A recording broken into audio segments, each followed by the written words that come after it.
नमस्कार, वंदे मातरम। मैं हूं श्यामगिरी। आप देख रहे हैं हमारा चैनल मुद्दा भारत का। मुद्दा भारत का यानी मुद्दा आपका। फिलहाल इसमें आज के बारे वीडियो में मुद्दा है महाराष्ट्र का। जी हाँ, आज महाराष्ट्र सरकार अपने कार्यकाल को 1 साल पूरा कर रही है। 1 साल के कार्यकाल में काफ़ी उतार चढ़ाव देखा गया, काफ़ी दबाव भी देखा गया, लेकिन 1 साल में सरकार ने क्या किया, क्या नहीं किया, क्या करना चाहिए था, इसी पर हम थोड़ा सा विश्लेषण करेंगे। हमारे साथ में हैं नव भारत के वरिष्ठ पत्रकार सूर्यप्रकाश मिश्रा जी, और हम जानेंगे उनसे कि महाराष्ट्र सरकार की जो पिछली 2.5 साल की नाकामी को जो है 1 साल में किस तरह पूरा किया गया है। तो हम स्टेप बाय स्टेप चलते हैं थोड़ा सा शिंदे सरकार की तरफ ही, कि उन्होंने जो है जो प्रोजेक्ट है, जो प्रकल्प है, किस तरह उन्होंने अमल किया, उससे लोगों को क्या फ़ायदा होने वाला है। मिश्रा जी, आपका स्वागत है। कुछ सवाल हम करेंगे, उसका आपको जवाब देना है। पहला सवाल ये है कि उन्होंने जो गरीबों के लिए जो दवाखाना योजना है, आपला दवाखाना जी, ये कितना कारगर है? ये कारगर, देखिए कई योजनाएं इन 1 सालों में, वैसे आज 30 जून 2022 को शिंदे जी ने और फडणवीस जी ने राज्य के मुख्यमंत्री और उप मुख्यमंत्री पद की शपथ ली। बिल्कुल। उसके पहले का राजनीतिक जो घटनाक्रम हुआ वो सब, उससे पूरा महाराष्ट्र या पूरा देश, इवन विश्व वाकिफ हुआ। लेकिन इन 1 सालों में जो शिंदे फडणवीस जी की सरकार ने किया, जो भी विकास कार्य किए, इसमें कोई संदेह नहीं कि विकास कार्यों में तेज़ी आई, निर्णयों में तेज़ी आई, लोगों के जीवन स्तर को सुधारने के लिए कई निर्णय लिए गए। जैसा कि आपने कहा, स्वास्थ्य को लेकर एक उन्होंने नई योजना शुरू की, आपला दवाखाना, जो हिंदू हृदय सम्राट बाला साहब ठाकरे के नाम से उन्होंने शुरुआत की, और उसका धीरे धीरे विस्तार पहले ठाणे और मुंबई से उन्होंने शुरू किया, पूरे महाराष्ट्र में उसका विस्तार होने जा रहा है। अभी परसों के ही कैबिनेट की बैठक में 170 करोड़ रुपए उसके लिए सीएम साहब ने उसकी मंजूरी दी। तो ये जो आपला दवाखाना है, आम लोगों को साधारण बीमारियों के लिए वो मुफ्त में उनको आसानी से इलाज मिल सके। झोपड़पट्टी क्षेत्र, जैसे जानते हैं मुंबई ठाणे में बहुत बड़े पैमाने पर झोपड़पट्टी क्षेत्रों में आम लोग निवास करते हैं, गरीब लोग निवास करते हैं। तो अब इसका विस्तार वो करने जा रहे हैं। पूरे महाराष्ट्र में 700 आपले दवाखाना। और मैं आपको यहाँ बता दूं कि ये विस्तार जो है एसटी स्टैंड पे भी होने वाला है, यानी एसटी स्टैंड पे भी आप उपचार कर सकते हैं। कस्बों पे, एसटी स्टैंड पे, जैसे कि छोटे शहर हैं, तहसील लेवल पे या कस्बों पे जहाँ ज़्यादा भीड़ जुटती है, तो वहाँ एक आपला दवाखाना के माध्यम से ये आम लोगों तक एक पहुँचने का अच्छा माध्यम है। आम लोगों से स्वास्थ्य से जुड़े मुद्दों पर सरकार निर्णय ले रही। इससे बड़ा और एक निर्णय जो उन्होंने लिया है, वो तो राज्य की 12.5 करोड़ जनता को उसमें समाहित करने का निर्णय ले लिया है कि जो 5 लाख रुपए तक उन्होंने महात्मा फुले जो है जन आरोग्य योजना में उन्होंने कई तरह की जो बीमारियां हैं, मतलब 1000 तरह के उसमें उन्होंने अलग अलग वो दिए हैं कि इससे, और जो आयुष्मान भारत है सेंट्रल गवर्नमेंट की जो योजना है, उससे इसको जोड़ के यानी 10 लाख रुपए तक का मुफ्त इलाज दिए जाने की योजना है। अब यह योजना कितनी कारगर होती है, यह तो आने वाला समय पे हमें पता ही चलेगा, लेकिन वाकई में ये आम लोगों के लिए एक राहत की सूचना जरूर है कि इससे लोगों के स्वास्थ्य से जुड़ा मुद्दा जो है इससे हल हो सकता है, ऐसा मेरा मानना है। दूसरा विषय एक है जो समृद्धि महामार्ग, काफ़ी महत्वाकांक्षी योजना थी ये, और 800 किलोमीटर लगभग जो ये योजना थी, इसको पूरा करने के लिए काफ़ी समय लग सकता था, लेकिन कम समय में जो इस तरह का जो प्रोजेक्ट पूरा हुआ, इसके बारे में क्या कहना चाहिए? एक्चुअली यह योजना जो है देवेंद्र फडणवीस जी जब मुख्यमंत्री थे, पिछली सरकार के ही समय मंजूर हुई, और उस समय संयोग से हमारे वर्तमान मुख्यमंत्री जी एकनाथ शिंदे साहब उस समय जो PWD मिनिस्टर जो सार्वजनिक उपक्रम का होता है, तो उसके थे। उन्होंने सारी जिम्मेदारी इसकी ली। लगभग 55,000 किलोमीटर की 701 किलोमीटर की योजना नागपुर से लेकर थाने तक मुंबई तक था।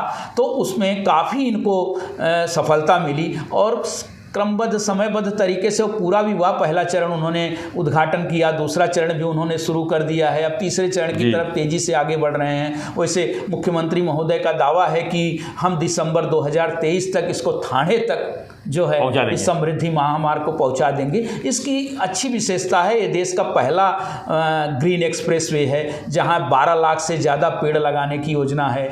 पशु पक्षियों का भी ध्यान रखा गया है इसमें। तो एक तरह से देखा जाए तो ये गेम चेंजर प्रोजेक्ट जिस तरह से कहते हैं ना, 10 जिलों को प्रभावित करने वाला प्रोजेक्ट है और अच्छी बात है। देश का सबसे बड़ा लंबा, हाँ, लंबा एक तरह का स्टेट का फ्रीवे है। देश का लंबा नहीं कहा जा सकता, लेकिन राज्य का तो सबसे लंबा स्टेट फ्रीवे है ये।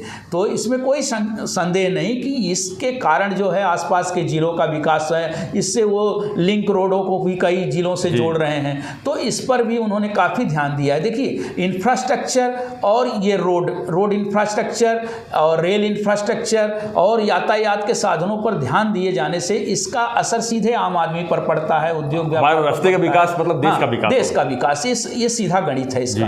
तो इससे इनको सफलता मिली है, ये दिखाने में सफलता मिली है कि नहीं, हम कहीं ना कहीं लोगों के हित में काम कर रहे हैं, लोगों के हित में निर्णय ले रहे हैं और इससे लोगों का जीवन जो है दिखाया। तो इसको विदर्भ से जोड़ने का बहुत बड़ा योगदान है ये, कि बहुत बड़ा उनका ड्रीम प्रोजेक्ट रहा है। माननीय उप मुख्यमंत्री देवेंद्र फडणवीस जी का ये ड्रीम प्रोजेक्ट रहा और इसको सीएम और डीसीएम ने मिलाकर इसको पूरा किया है। तो एक तरह से ये महाराष्ट्र के लिए तो एक अच्छा प्रोजेक्ट है और विकास के अन्य रास्ते भी खुलेंगे और आवागमन का जो है मार्ग जो है ना सुलभ होगा। देखा है तो कि मुंबई से नागपुर जाने के लिए जहाँ 15-15 घंटे लगते थे, अब ये जो है इनका टारगेट है कि 6 से 8 घंटे में जो है इसको पूरा किया जा सके। एक बहुत बड़ा प्रोजेक्ट है। अब आते हैं तीसरी योजना के ऊपर। उनका हमेशा दावा ये रहता है कि हमने शिवसेना को बचा के, हिंदुत्व से बचा के जो है वो हमने अलग करके जो है हिंदुत्व को रक्षा की है, शिवसेना को बचाया है। देखिए, वो तो देखिए हिंदुत्व के मुद्दे पर ही शिवसेना बीजेपी ने का एक जो शिवसेना बीजेपी का इतिहास एक तरह से देखा जाए तो वही रहा है कि वो हिंदुत्व के मुद्दे की राजनीति उन्होंने की है, हिंदुत्व के मुद्दे पर चले हैं। इवन बाला साहब ठाकरे को हिंदू हृदय सम्राट ऐसे नहीं कहा जाता है। उन्होंने पहले तो देखिए मराठी मुद्दे की राजनीति शुरू की और हिंदुत्व के मुद्दे पर आके उनका एक तरह शीर्ष पर शिवसेना पहुंची। 1995 में इसी मुद्दे पर उन्होंने राज्य का विधानसभा चुनाव जीता। मनोहर जोशी जी मुख्यमंत्री उसके बने, पहले मुख्यमंत्री जो शिवसेना के बने। इसके बाद जो चीज़ें आई, आपने देखा 2019 का चुनाव भी शिवसेना और बीजेपी ने मिलकर लड़ा और उसके बाद राजनीति के घटनाक्रम बदले और उद्धव ठाकरे जी ने जिस तरीके से परस्पर विरोधी, मतलब वैचारिक विरोधी कहे जाने वाले राष्ट्रवादी और कांग्रेस के साथ सरकार बनाई। वो धर्मनिरपेक्ष दल एक तरह से कहा जाता रहा पहले से, और शिवसेना को एक तरह से कहा जाता था हिंदुत्व की विचारधारा पर चलने वाला एक दल है। तो उनको ये लगा कि भाई इन्होंने इनके साथ मिलकर हमारे हिंदुत्व की विचारधारा से अलग होकर काम किया है। तो ये सारी चीज़ें आई। इवन 2-2.5 साल का उन्होंने कार्यकाल जो भी रहा वो जनता के सामने था। कोविड आया, कोविड के बाद जो परिस्थितियां बनी, ये सही है कि आम जो कार्यकर्ता था शिवसेना का, कुछ कार्यकर्ता ऐसे थे, उसमें बहुत विधायक थे, उनको लगा कि जो हमारे मुद्दे हैं, जो हमारा मूल मुद्दा रहा हिंदुत्व का मुद्दा, ये आगे आने वाले चुनाव में काम आएगा कि नहीं आएगा, हम इसके साथ चल पाएंगे या नहीं। आज तो मुख्यमंत्री बने हैं, आने वाली सत्ता आएगी, कल क्या। तो उन्होंने फिर एकनाथ शिंदे के जी के नेतृत्व में इन्होंने अपनी एक लहर तैयार की, विधायक तैयार हुए और उन्होंने बहुत बड़ा निर्णय लिया। मतलब एक तरह से एकनाथ शिंदे जी ने जो 1 साल पहले निर्णय लिया वो आत्मघाती निर्णय कहा जाएगा कि शिवसेना में इतनी बड़ी फूट कभी नहीं हुई,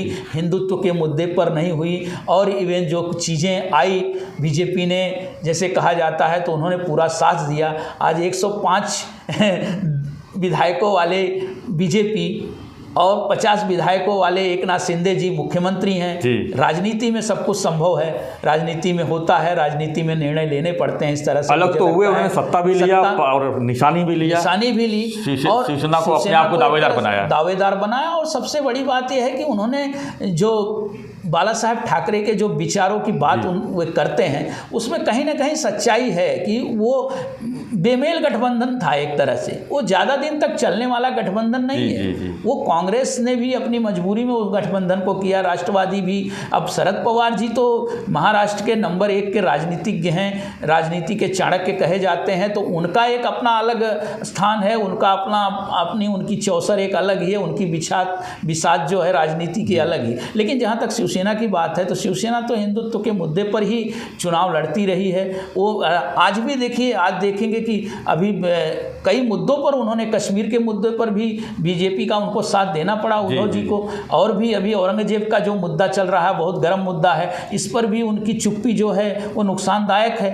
क्यों चुप हैं जी? इस मुद्दे पर बीजेपी बार बार उनसे सवाल भी पूछ रही है। पालघर में जो साधु की हत्या हुई, हाँ, उसमें भी चुप बैठे रहे। अभी तो ये घटनाएं जो है ना, धीरे धीरे आम जनमानस में थोड़ी सी अलग भूमिका उनकी बनती दिखाई दी, तो इस कारण इसका फायदा भी मिला और बीजेपी ने फिर अपने तरीके से एकनाथ शिंदे जी को आगे करके और अपना एक नई सत्ता बनाई, उस पर उन्होंने काम करना भी शुरू किया। उसका निर्णय भी वो फटाफट ले रहे हैं। अभी परसों के कैबिनेट में उन्होंने एक साथ 24 से 28 निर्णय लिए जो जनता के हित के निर्णय हैं, वो करेंगे, वो करना जानते हैं। चूँकि एकनाथ शिंदे जी का जमीन जुड़े हुए नेता है। हाँ, मुख्यमंत्री जी का एक सबसे बड़ी खासियत रही कि वो मंत्रालय में बहुत कम बैठे हैं, लोगों के बीच में ज़्यादा रहे। उन्होंने एक सालों से लगातार वो अपने आप को कहते हैं कि भाई मैं तो साधारण कार्यकर्ता हूँ, लोगों के बीच में जाता हूँ, लोगों के बीच में काम करता हूँ। मैं तो कार में भी अपनी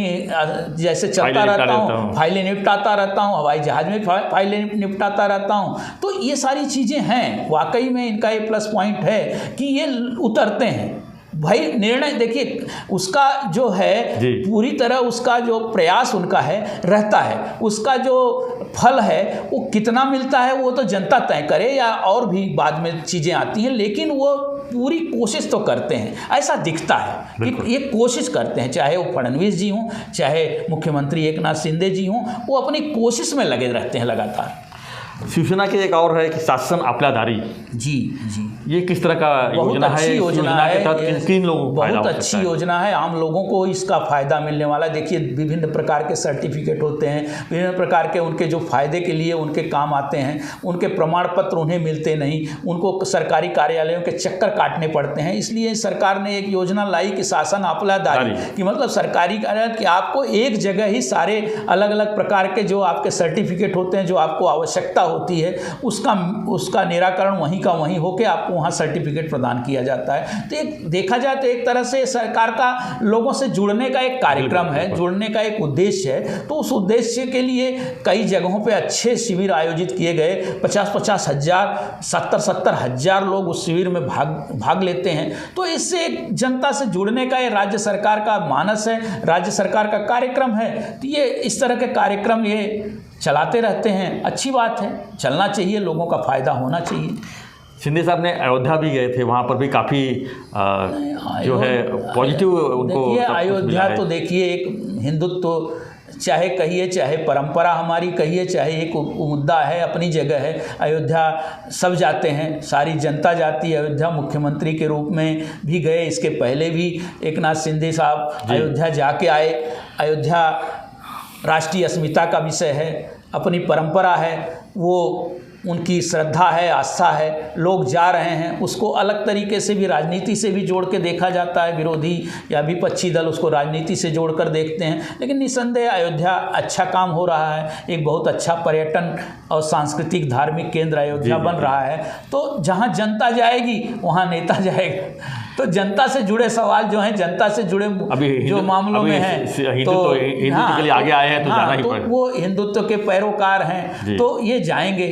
अयोध्या का दर्शन उन्होंने किया। इवन वहाँ देखा गया कि पूरी टीम इनकी, पूरे उनके एकनाथ शिंदे जी के जो सुपुत्र थे श्रीकांत शिंदे जी, वो भी बहुत तेज़ी से उन्होंने वहाँ पर दौरा किया, वहाँ दर्शन किया, हनुमान चालीसा पढ़ी। तो ये सारी चीज़ें एक उनका अपने राजनीति का कहिए या लोगों से जुड़ने का एक बड़ा माध्यम है। जी जी जी। अब आते हैं मुंबई के सुशोभीकरण, मुंबई, ठाणे या जितने महाराष्ट्र के जो बड़े बड़े मेट्रो सिटीज़ हैं, उनको जो सुशोभीकरण में काफ़ी पैसे खर्च हो रहे हैं, में क्या लगता है ये? नहीं, देखिए उससे जुड़ा हुआ जैसे G20 समिट जो था अंतर्राष्ट्रीय स्तर का, तो उसमें भारत को इस बार उसका मौका मिला है जी सम्मेलन का, तो भारत उसमें अगुआ है। तो इससे उनको सारे जगहों पे देश के अलग अलग बड़े बड़े शहरों में उनके समिट हो रहे हैं, तो उसमें मुंबई भी है। तो मुंबई को एक तरीके से एक प्रोजेक्ट करने का, अंतर्राष्ट्रीय स्तर पर प्रोजेक्ट करने का अच्छा मौका था। सरकार ध्यान देती है, इवन BMC को देना चाहिए, सरकार को भी देना चाहिए। हमारा मुंबई तो हमारा एक समझ लीजिए कि राष्ट्रीय राजधानी मतलब आर्थिक राजधानी है, एक बिजनेस हब है, मुंबई का एक अलग चेहरा है, तो दिखना चाहिए। उस पर खर्च भी किए गए। मुंबई में हम जब भी जाते थे वही मैला कुचैला दीवार, वही सब कुछ, ब्रिज भी जो है इसी बिना पेंट के पड़े हुए, तो ये सब फीका फीका लग ही रहा था। लेकिन भले पैसा खर्च हुआ है, सौंदर्यीकरण तो होना चाहिए। अच्छी बात है मुंबई का। हम बाकी शहरों में जाते हैं तो वहाँ तुलना करते हैं, वहाँ ऐसा था वैसा था, और मुंबई में आते हैं तो सब डल हो जाता है। मुंबई का अच्छा प्लेसमेंट हुआ है। मुंबई को दिखाना बहुत जरूरी है। मुंबई हमारे बोलते हैं ना देश का प्रवेश द्वार है। जब प्रवेश द्वार आपका बढ़िया रहेगा तो बाकी सारी चीज़ें भी लगेंगे कि नहीं घर में कुछ अच्छा है। तो एक दरवाज़ा है आपके देश का मुंबई देश की आर्थिक राजधानी है, तो इसको एक तरीके से इसकी समृद्ध परंपरा भी रही है, तो इसको मुंबई को दिखाना बहुत ज़रूरी है। और मुंबई को इस तरह से प्रोजेक्ट करने के लिए केंद्र सरकार ने, राज्य सरकार ने अच्छा प्रयास किया है। अब आते हैं जरा मुंबई मेट्रो के ऊपर। मुंबई मेट्रो देखा है तो 2.5 साल में जिस तरह कोरोना काल में और महाविकास आघाड़ी कार्यकाल में पूरी तरह से ठप हो चुकी थी, चाहे वो आर्य कॉलोनी का विवाद वाला मामला हो, चाहे कांजू मार्ग के कारशेड का मामला हो, तो जिस तरह से अभी गति दी जा रही है, तो क्या लगता है कि मेट्रो प्रकल्प से कितना मतलब फ़ायदा होगा? बहुत फ़ायदा होगा मेट्रो प्रकल्प का। मेट्रो प्रकल्प सबसे बड़ा फ़ायदा होगा। मुंबई देख ही रहे हैं किस तरह से, मतलब इतनी ट्रैफिक जाम की समस्या से मुंबई जूझ रही है, और ये इससे प्रदूषण भी फैल रहा है। सबसे बड़ा इसका वो होगा कि मुंबई थोड़ी स्वच्छ होगी, मुंबई की हवा ज़रा स्वच्छ होगी। एक मेट्रो का मतलब, मेट्रो मुंबई और MMR इलाके में 350 किलोमीटर मेट्रो का काम चल रहा है और बड़ी तेज़ी से चल रहा है। ये खुशी की बात है कि इस सरकार के आने के बाद इसमें और तेज़ी आई है। मतलब जो रुके हुए काम थे या जो निधि के अभाव में भी कुछ मामला था, कुछ राजनीतिक मामला कह सकते हैं, तो उसको ये साफ हुआ है, सारे रास्ते साफ हुए हैं, काम ट्रैक पे है और अच्छा काम हो रहा है। मेट्रो 3 जो है, इसको मेट्रो 3 का पहला चरण, जो पहली अंडरग्राउंड मेट्रो कही जाएगी मुंबई की, तो उसका पहला चरण ये दिसंबर तक शुरू करने की योजना भी है इनकी। तो धीरे धीरे जिस तरह से देखा जाए कि मुंबई का जो आवागमन है ना, ये लोकल पे टिका हुआ था पूरी तरह। अब ये जो है मेट्रो से अगर तुलना होने लगेगी इसकी, तो हालांकि बहुत ज़्यादा राहत नहीं मिलेगी फिलहाल, लेकिन आने वाले समय में 4-6 सालों में इससे ज़रूर लोगों का जो जीवन स्तर है, जो यातायात का स्तर है, आवागमन का स्तर है, ये ज़रूर सुधरेगा, लोगों को राहत मिलेगी। मेट्रो का मुख्य उद्देश्य ये है कि जो ट्रैफिक है, ट्रैफिक कम किया जाए, जो ट्रैफिक कम हो, और लोकल का अपना अलग विषय है, लेकिन ट्रैफिक आसानी से यात्रा मतलब हो। लोकल तो देखिए जीवन रेखा है ये मुंबई की, लोकल का उपयोग और लोकल। अब तो वंदे मेट्रो की बात हो रही है, वहाँ भी उस तरह की लोकल, AC लोकल चलाने की बात हो रही है, चल भी रही है AC लोकल, तो AC लोकल की तरह सब लोकल को। लेकिन ये है कि मुंबई का जो है चेहरा मोहरा बदल रहा है, इसमें कोई संदेह नहीं, और इसको चेहरा मोहरा बदलने में 1 साल में सरकार ने काफ़ी प्रयास किए हैं। रोड की इंफ्रा के बारे में बात करें तो रोड की किस तरह देख रहे हैं आप?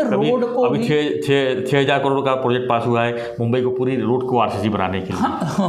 नहीं, वो तो देखिए मुंबई रोड तो था, रोड तो थे, उस पर गड्ढे पड़ते थे हर साल, उसको फिर दुरुस्त किया जाता था, सैकड़ों करोड़ रुपए उस गड्ढे में जाते थे। तो एक निर्णय लिया गया, इसमें गुणवत्ता की बात जो है, अच्छी कंपनी को, जैसे L&T वगैरह और बड़ी कंपनियां हैं जो उसमें काम करेंगी, जो परंपरागत रूप से जो ठेकेदार काम करते थे मुंबई में, वही ठेकेदार काम कर रहे हैं। वो कमीशन खोरी का मामला चलता था, अभी पूरी तरह तो रुक नहीं सकता मुझे लगता है, लेकिन ये है कि ये पहल अच्छी है कि कम से कम जो 20 साल 25 साल जो हैं गड्ढे नहीं पड़ेंगे। मतलब अब एक उम्मीद हम तरह यही से करेंगे आने वाला दिन जो है आने गड्ढा वाले मुक्त दिनों हो। में हाँ गड्ढे मुक्त हो जाएंगे और आराम से चलेंगी। मुंबई में अतिक्रमण की भी बहुत बड़ी समस्या है। सिद्धि साहब कह चुके हैं कि आने वाले दिन में मैं अनाउंस करूंगा कि गड्ढे दिखाओ और इनाम पाओ। ये तो बहुत पहले से ही अनाउंस होते रहे हैं, महापालिका के आयुक्त भी अनाउंस करते थे। लेकिन सिंधे साहब ने जो निर्णय लिया है कॉन्क्रिटाइजेशन का, ये वाकई में ये इसके सार्थक परिणाम दिखेंगे। अब आते हैं कोस्टल रोड में भी जो जिस तरह तेजी आई है, जी कोस्टल रोड से कितना फायदा हो सकता है? बहुत अच्छी प्रगति हुई है। अभी संभाजी महाराज का भी नाम दिया जा रहा है, उसे संभाजी महाराज का नाम दिए जाने का निर्णय लिया गया है। नाम तो अपनी जगह है, अच्छी बात है, लेकिन नाम के साथ साथ उसके काम भी जो है ना अपने तरीके से उससे चल रहे हैं। उसमें हालांकि थोड़ी देरी हुई, उसकी बजट भी उस पर बढ़े हैं, लेकिन ये है कि कामों में देखिए, चाहे MTHL हो, मुंबई ट्रांस हार्बर लिंक है, वो बहुत ऐतिहासिक प्रकल्प है। वो एक साथ देखिए आप 15 मिनट में मुंबई से नई मुंबई पहुंच जाया करेंगे, तो वो उसका एक बहुत बड़ा लाभ मिलेगा। 60-70 हज़ार वाहन आराम से रोज़ आ सकेंगे, सीधे आप कनेक्ट हो जाएंगे। एयरपोर्ट का जो काम चल रहा है उससे मुंबई का कनेक्ट हो जाएंगे। तो जिस तरीके से जो चारों तरफ से मुंबई को जोड़ने की योजना बन रही, अभी देखिए ये कोस्टल रोड को आगे यहाँ आगे भी बढ़ाने की योजना चल रही है। विरार तक तो नहीं बनेगा, लेकिन विरार मीरा रोड तक और वहाँ तक वो उसको आगे योजना है कि उसको धीरे से उसको बढ़ाया जाए। अभी फिलहाल उसका काम प्राथमिक चरण में ही है, लेकिन मेरे ख्याल से कोस्टल रोड से जो वेस्टर्न जो ट्रैफिक है काफी कंट्रोल हो सकता है। Western road western express highway पे बहुत बड़े पैमाने पर ट्रैफिक होती है, तो वो एक बड़ा काम हो सकता है कि अगर उसको एक अलग कोस्टल रोड से विरार तक उसी तरह एक्सप्रेस फ्रीवे को भी ये ले आके वेस्टर्न एक्सप्रेस वे को जोड़ने की योजना CM साहब ने बनाई है। उन्होंने घोषणा भी की है 2 दिन पहले कि इसको मंजूरी मिल चुकी है। इसको वो कोपरी से लाके इससे थाने वासियों का भी अच्छा फायदा होगा। खाड़ी के किनारे कोलसेत होते हुए गायमुख होते हुए इसको ले जाके वहाँ पे अपना जो वेस्टर्न हाईवे है जो मुंबई अहमदाबाद मार्ग, उसको जोड़ने की योजना है। वो अगर हो गया तो आप मुंबई से इधर सीधे मुंबई से बिना मुंबई एक्सटर्न एक्सप्रेस वे से फ्रीवे से सीधे आप फाउंटेन तक पहुंच सकते हैं। तो ये बहुत ऐतिहासिक निर्णय कहे जाएंगे। अब जैसे ये इसका भी टेंडर हो गया है थाने से लेके बोरीवली टनल का, ये भी बहुत 10 मिनट में 10 से 15 मिनट में आप बोरीवली पहुंच जाएंगे। हाँ, तो ये जितने ज़्यादा ये अलग अलग रोड बनेंगे तो अलग अलग ट्रैफिक भी अलग अलग दिशा में जाएगा। उसका जो है एक तरह से ट्रैफिक का बाइफरकेट होगा, तो उससे लाभ ही मिलेगा लोगों को। जहाँ तक जाना है अपने उद्देश्य तक, अपने गंतव्य तक पहुँचने के लिए लोगों को आसानी होगी। ये कोशिश जो है जो इंफ्रास्ट्रक्चर पे, रोड इंफ्रास्ट्रक्चर पे की जा रही है, तो इस पर बहुत इसका लाभ मिलने वाला है। अब बात करते हैं, कुछ योजना है आरोग्य के ऊपर। महात्मा ज्योतिराव फुले जन आरोग्य योजना और आयुष्मान भारत प्रधानमंत्री योजना, इस संयुक्त रूप से लागू कर रहे हैं। हाँ, ये संयुक्त रूप से, जिससे पहले ही मैंने जैसे बताया कि ये संयुक्त रूप से, इसकी पहले 1.5 लाख थी, इसको बढ़ा के 5 लाख रुपए तक कर दिया गया है। और उन्होंने CM साहब ने तो घोषणा की है कि इससे राज्य की सभी जनता, उसमें राशन कार्ड ये वो नहीं, 12.5 करोड़ लोगों को जोड़ा जाएगा। ये अपने आप में ऐतिहासिक निर्णय है कि भाई इसमें कोई नहीं आप जाए। इसके लिए जो खर्च आएंगे वो कहाँ से आएंगे? खर्च देखिए, योजना है जैसे ये जो इसके लिए अलग निधि वो है। अलग अलग निधि का मतलब नहीं है, ये बीमा योजना है एक तरह से। तो बीमा उसका वहन सरकार करती है, एक कंपनियां देंगी इसको। इसका पैसा जो है कंपनियां देती हैं, सरकार। जैसे हम आप आरोग्य बीमा लेते हैं ना, मेडिक्लेम, तो उस तरह का ये योजनाएं रहेंगी कि इसका आपका मेडिक्लेम जो है एक तरह का जो होगा तो ये भरेंगे, सरकार का हिस्सा रहेगा उसमें, सरकार उसमें खर्च करेगी, उसके लिए अलग से बजट एलोकेट करना होगा। जैसे आयुष्मान योजना को उसमें मिला रहे हैं, आयुष्मान योजना और ये दोनों योजनाएं जो चूँकि सेंट्रल गवर्नमेंट और स्टेट गवर्नमेंट एक ही साथ काम कर रही है, तो उन्होंने कुछ योजनाओं को मर्ज करने का अपना एक बनाया है कि ताकि दोनों आसानी से चल सकें और दोनों का लाभ लोगों को मिल सके। तो इसमें कुछ अगर उसमें नहीं बैठे तो उसमें लेकिन उन्होंने तो कहा है कि 12.5 करोड़ जनता जो है ना राज्य का, सबको इसमें समाहित किया जाएगा। ये अपने आप में बहुत बड़ा निर्णय है। हो सकता है, देखेंगे इसमें आगे आके क्या समस्याएं आती हैं। या इसके साथ साथ आपको जानकारी दे सकता हूं कि 82 करोड़ रुपए सीएम राहत, मतलब सीएम चिकित्सा सहायता कक्ष बनाया गया है मंत्रालय में। तो उससे अब तक 1 सालों में करीब 11,000 लोगों को करीब 82 करोड़ की सहायता बांट दी गई है। मतलब 11,000 लोगों को सीएम रिलीफ, सीएम चिकित्सा का है। सीएम रिलीफ फंड एक अलग होता है और ये चिकित्सा सीएम मेडिकल रिलीफ फंड है, जिसके मंगेश चिवटे जी जिसके OSD हैं, तो उनके माध्यम से और उनकी आरोग्य पुस्तिका वगैरह भी निकलती है, उसका बड़ी तेजी से उसका प्रचार प्रसार लोगों को इसका लाभ होता है। इससे जैसे आप गरीब लोग हैं, ये गरीबी रेखा के नीचे वाले हैं जो इलाज का वहन नहीं कर सकते। हाँ, कार्ड वाले मतलब गरीबी रेखा के नीचे कहा जाएगा, या कि गरीबी हैं मतलब कम आय वाले, आज जिनकी आय कम है, जो अफोर्ड नहीं कर सकते, तो प्राइवेट अस्पतालों में भी जाते हैं, बिल ज़्यादा आता है ऑपरेशंस का। तो उसमें तो उन्होंने 82 करोड़ रुपए 1 साल का, ये रिकॉर्ड कहा जाएगा, 1 साल के अंदर 82 करोड़ रुपए सीएम चिकित्सा सहायता कोष से 11,000 जरूरतमंद मरीजों को वितरित किए गए हैं। क्या बात है, बहुत बड़ी योजना है ये। अब आते हैं जरा जो वर्ली का जो है BDD चाल, ये BDD चाल काफ़ी सुर्खियों में रहा है कि उसका काम जो है शुरू नहीं हो रहा है, शुरू हो रहा है तो बन नहीं रहा है, बन नहीं रहा है तो नहीं। पिछली सरकार ने भी इसके लिए प्रयास किया था और उन्होंने कुछ शुरू कराए।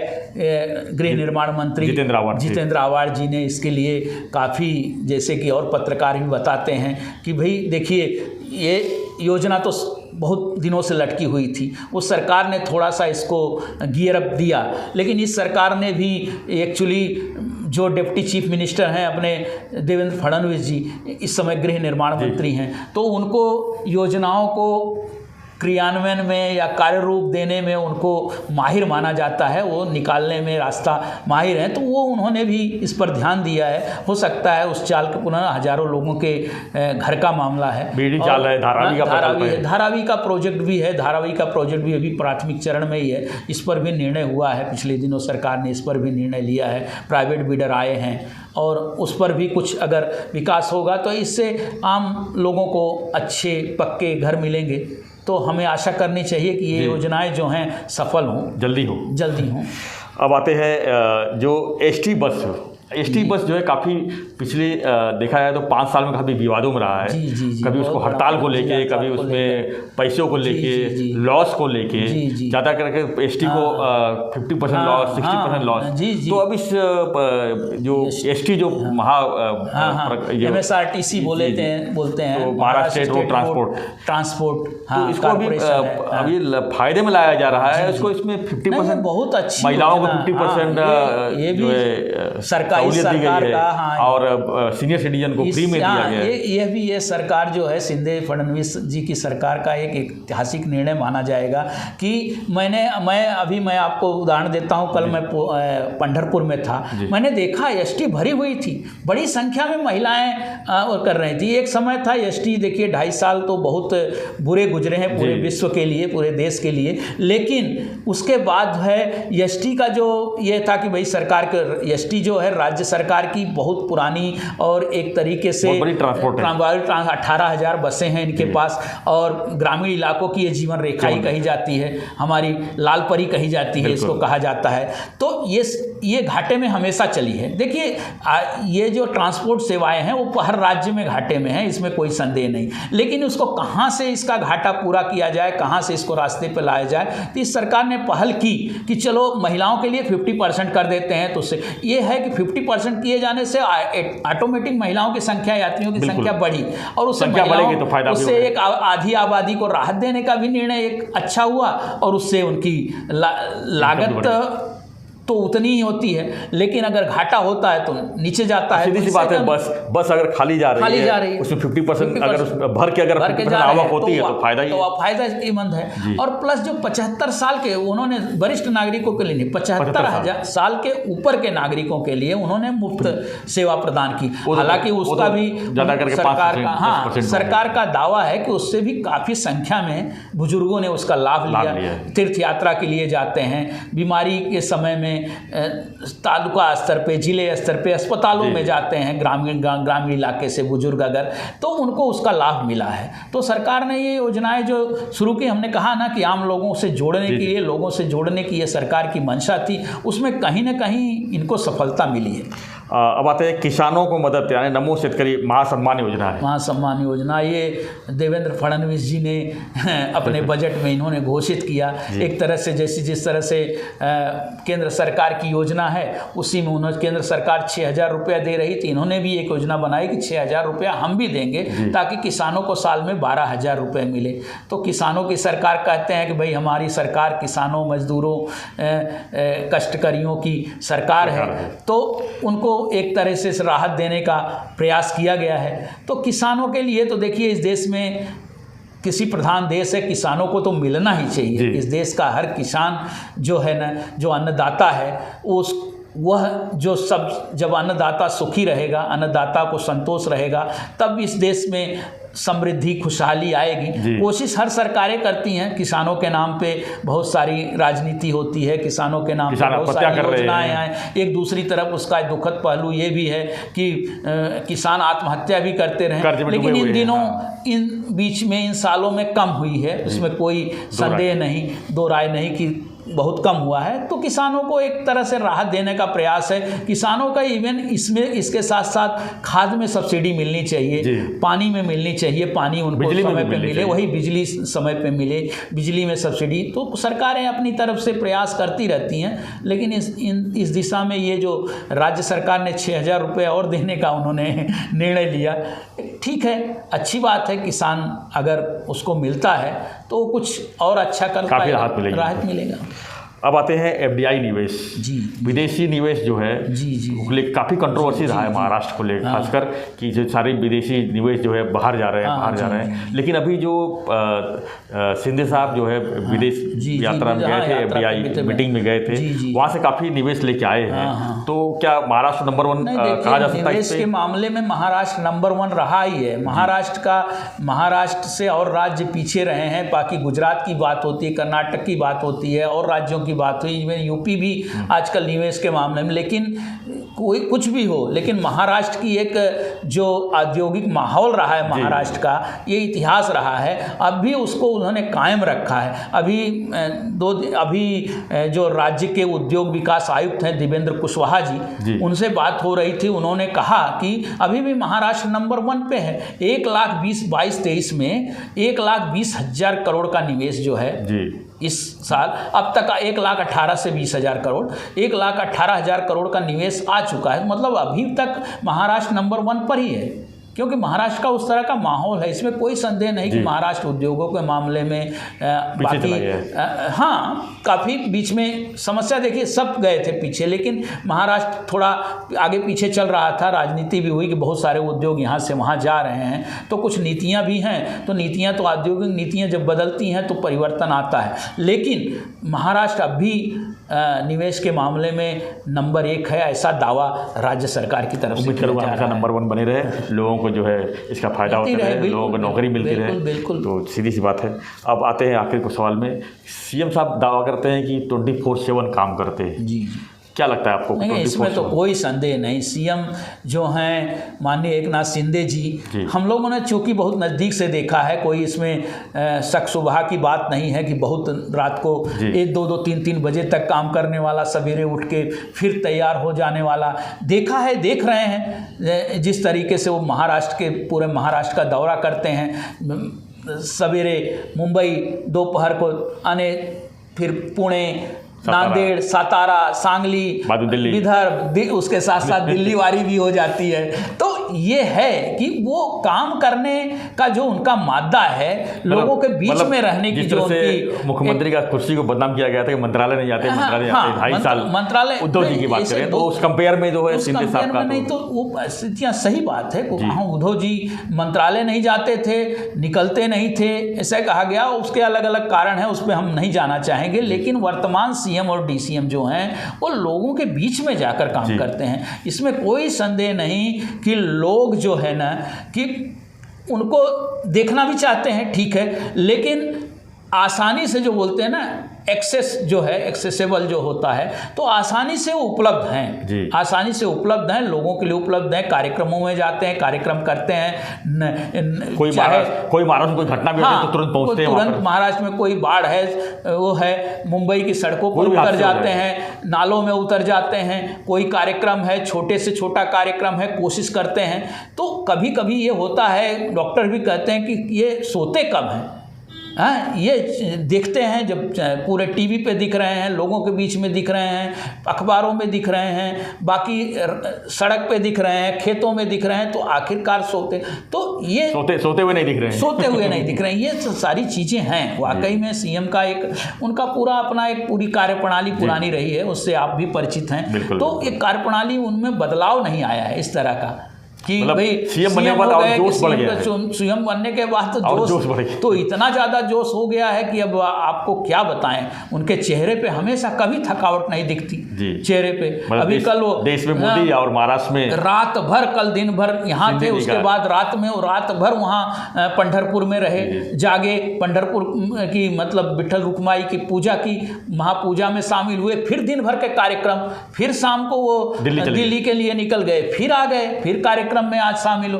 तो ये सारी चीजें हैं, आसान नहीं है, लेकिन ये कुछ ताकत तो है, कुदरती ताकत है, या जनता का समर्थन, जनता की ताकत, लोगों की ताकत, उनकी अपनी जो विल पावर है अपने आप में है। जनता के बीच में अपने आप को विश्वास दिलाना पड़ता है। जब नेता विश्वास दिलाएगा तब जनता उस पर विश्वास करेगी। जब आप बीच में रहेंगे तब विश्वास करेंगे। चाबी तो जनता के पास ही है, जनता के पास है, 5 साल के बाद चाबी मिल जाती है। बिल्कुल बिल्कुल, लेकिन वो उत्साह आपको बरकरार रखना पड़ेगा।